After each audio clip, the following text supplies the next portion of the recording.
उस दिन पूरा स्वर्ग लोक कांप गया जब श्री हरि विष्णु ने देवर्षि नारद से कहा, नारद, तुम नहीं बल्कि मृत्यु लोक पर रहने वाला एक साधारण सा किसान मेरा सबसे बड़ा परम भक्त है। ये सुनते ही नारद मुनि के पैरों तले जमीन खिसक गई। आखिर ऐसा क्या हुआ कि साक्षात भगवान विष्णु ने एक साधारण से किसान को अपना परम भक्त बताया और 24 घंटे नारायण नारायण जपने वाले नारद मुनि का घमंड चकनाचूर कर दिया। ये कहानी उस समय की है जब नारद मुनि को अपनी असीम भक्ति पर अहंकार होने लगा था। उन्हें लगने लगा कि इस पूरे ब्रह्मांड में श्री हरि का उनसे बड़ा कोई भक्त हो ही नहीं सकता। इसी घमंड और जिज्ञासा के साथ लोक लोकांतर का चक्कर लगाते हुए वे साक्षात बैकुंठ धाम पहुंचे और अभिमानी होकर श्री हरि विष्णु से पूछ लिया, प्रभु, इस पूरे संसार में आपका सबसे बड़ा भक्त कौन है? तब भगवान विष्णु ने मुस्कुराकर उस गरीब किसान का नाम लिया। नारद मुनि का अहंकार आहत हुआ। सच्चाई जानने की बेचैनी में उन्होंने भेष बदला और धरती पर जाकर उस किसान की जासूसी करने लगे।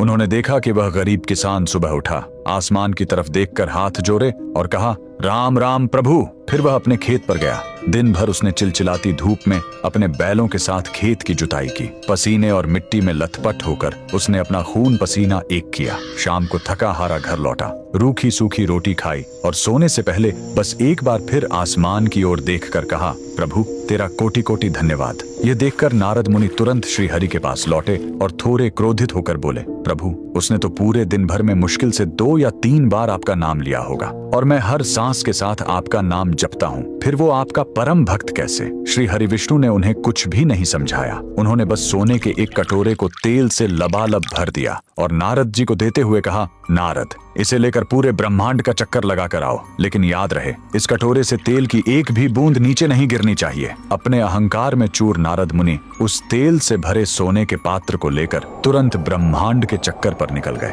उनका पूरा ध्यान बस उस कटोरे पर था कि कहीं तेल छलक ना जाए। परिक्रमा पूरी करके वे वापस लौटे और गर्व से सीना चौड़ा करके बोले, प्रभु, देखिए, मैंने तेल की एक बूंद भी नहीं गिरने दी। तब भगवान विष्णु ने शांत स्वर में पूछा, नारद, बस इतना बताओ कि इस पूरी परिक्रमा के दौरान तुमने कितनी बार मेरा नाम लिया? नारद जी हिचकिचाते हुए बोले, प्रभु, आपने तो मुझे इस काम पर लगा दिया था, मेरा सारा ध्यान तो इस कटोरे पर था, तो मैं आपका नाम कैसे लेता? श्री हरि विष्णु मुस्कुराए और बोले, नारद, उस गरीब किसान के सिर पर भी गृहस्थी, परिवार और कर्म का ऐसा ही तेल से भरा हुआ भारी पात्र रखा है। वह दिन भर अपनी जिम्मेदारियों और कर्मों का भारी बोझ उठाता है, लेकिन फिर भी उस भयंकर संघर्ष के बीच वो मुझे याद करना नहीं भूलता। और तुम तेल के एक छोटे से पात्र के बोझ में ही अपने प्रभु को भूल गए। उसी पल देवर्षि नारद का सारा अहंकार आंसुओं में बह गया। वे समझ गए कि कर्म ही सबसे बड़ी पूजा है। उन्होंने श्री हरि विष्णु के सामने हाथ जोड़कर क्षमा मांगी। तो कमेंट्स में जय श्री हरि विष्णु